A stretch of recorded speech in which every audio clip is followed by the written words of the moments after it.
सभी को नमोबुद्धाय, जय भीम।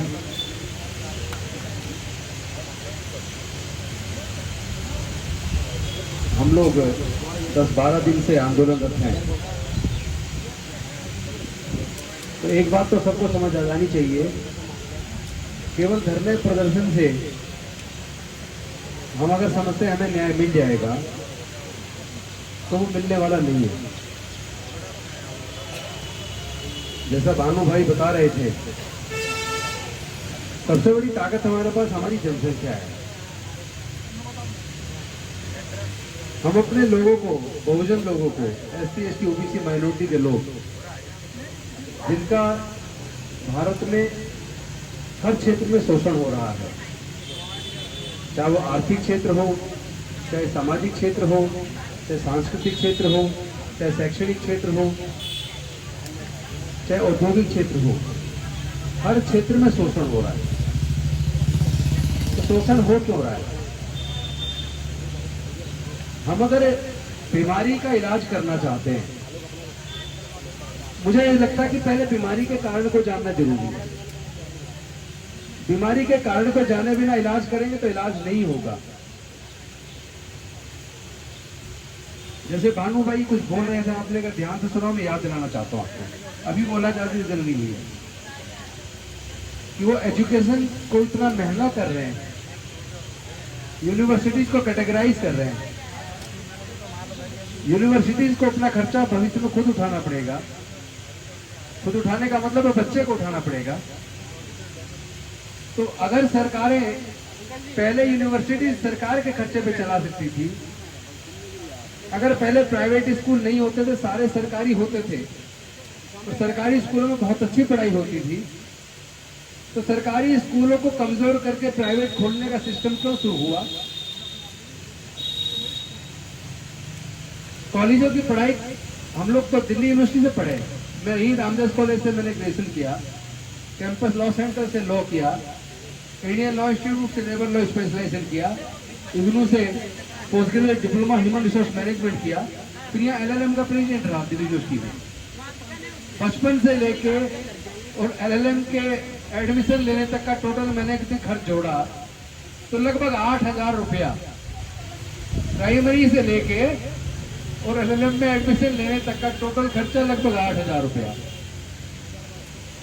और आज आप देख लीजिए कि पूरे हालात ही बदल गए। पहले मेडिकल में भी, इंजीनियरिंग में भी, लॉ में भी एडमिशन मेरिट के आधार पर होता था, जो आपके 12वीं में नंबर आते थे, कोई रिटन टेस्ट नहीं होता था। तो ये रिटन टेस्ट क्यों आया?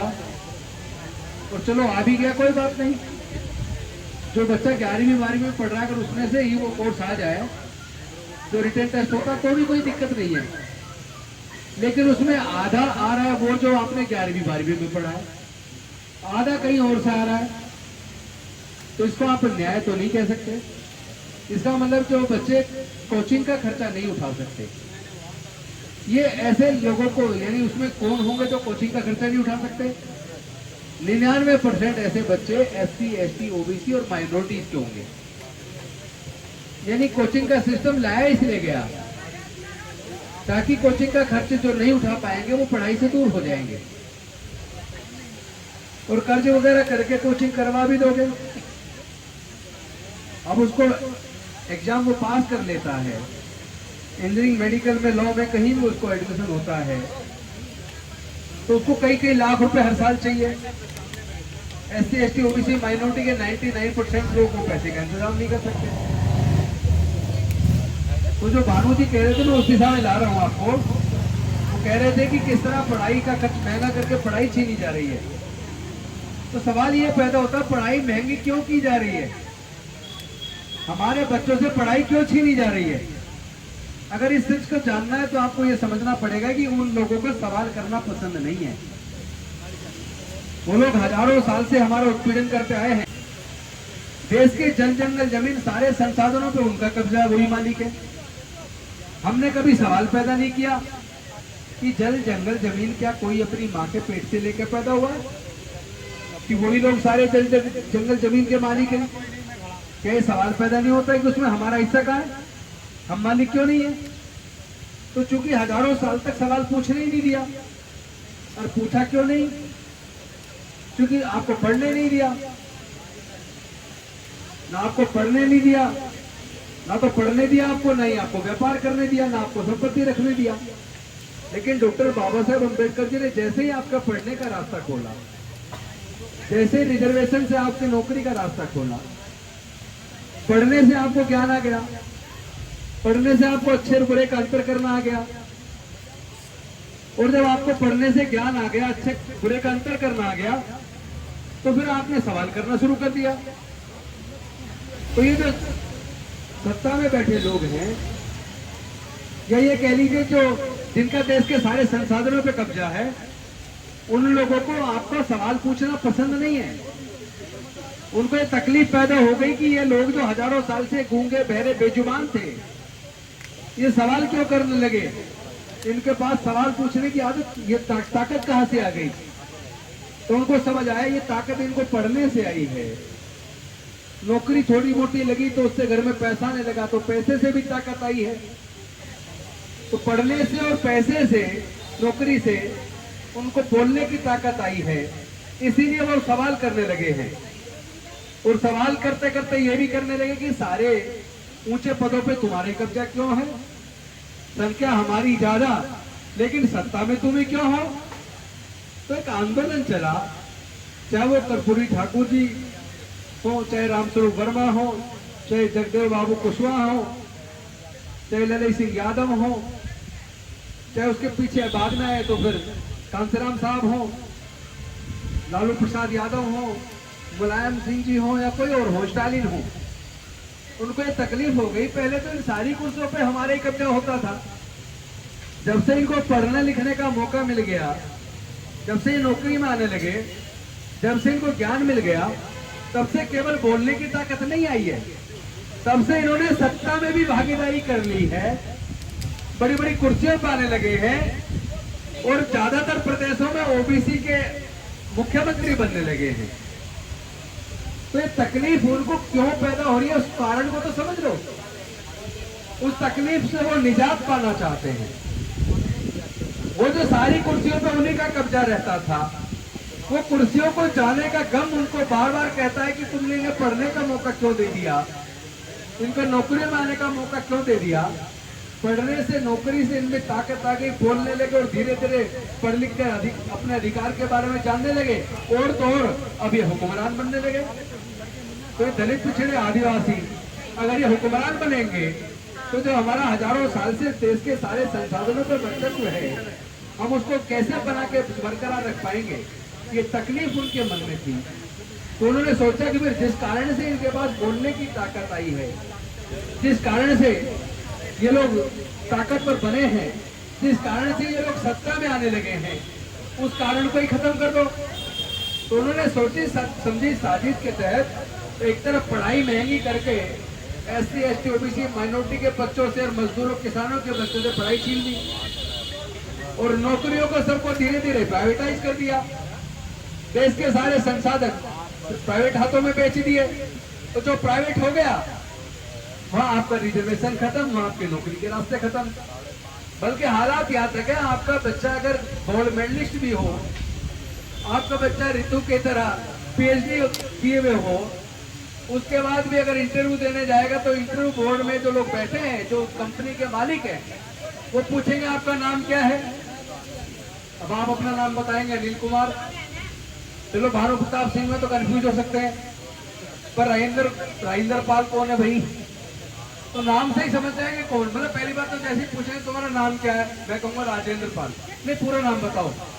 पूरा कहते ही मैंने चुप हो जाना है, तो वो अंदाजा लगा लेंगे ये क्या है, और कहेंगे ठीक है आपको बताएंगे, आप घर जाइए, आपको बाद में सूचना देंगे आपको रखना है नहीं रखना है।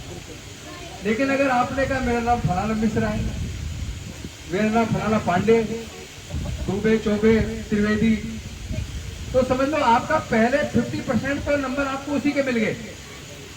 50% नंबर तो आपकी जाति की वजह से मिल गए। यानी कि फैक्ट्री का मालिक कोई भी हो, इंडस्ट्रीज का मालिक कोई भी हो, कंपनी का मालिक कोई भी हो, जब आप उसके मालिक नहीं है तो किसको रखेगा? तो जो सरकारी संस्थान बिक गया, वहां आप कितने काबिल क्यों ना हो, आप मान लीजिए 99% आपका सिलेक्शन होने वाला नहीं है, तो आपकी पढ़ाई भी छीन ली और आपकी नौकरी भी छीन ली। अब बचा क्या? अभी तो एक बड़ा खतरा और सर पे है, और आप सब लोग देखते भी होंगे, कपिल साहब क्योंकि पुराने साथी हैं आंदोलन के, भानु जी पुराने साथी है, पता नहीं आपको जानकारी है या नहीं है। 1992-93 में तो हम और भानु प्रताप सिंह सुबह 3 बजे अपने घर से निकलते थे।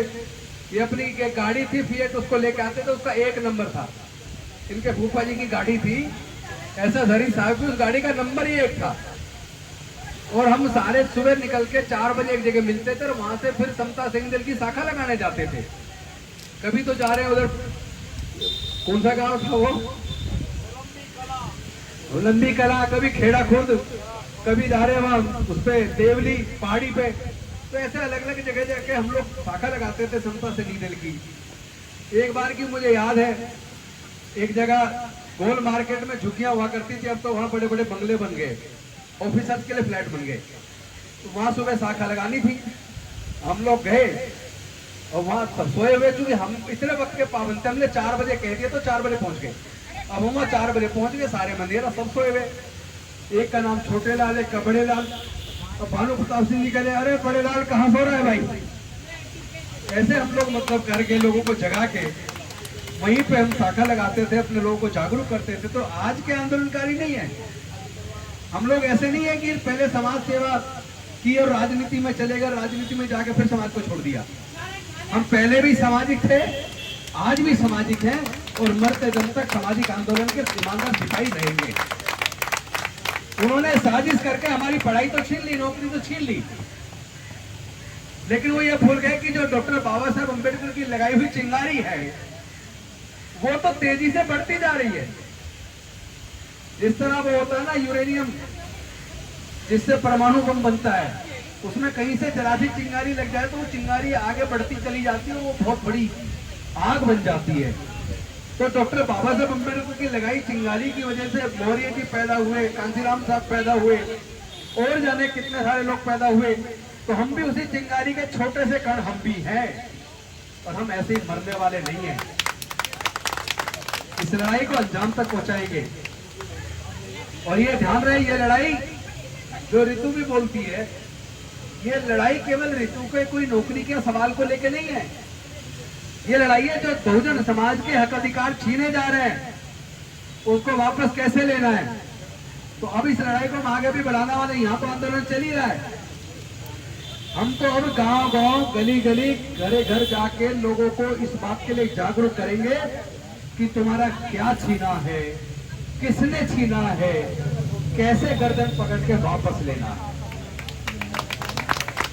क्योंकि हम जानते हैं ये लोग अच्छी तरह, बहुत चालाक लोग हैं, जानते हैं केवल धरने प्रदर्शन से लोग नहीं डरते। किसानों को तो कितनी मदद पूरी दुनिया से मिली है, तब वो साल भर तक आंदोलन चलाते रहे, तब जाके सरकार तब भी चुनाव आने की वजह से डरी थी। ऐसा नहीं है किसी और कारण से डरी हो। तो ये लोग डरते हैं वोट से।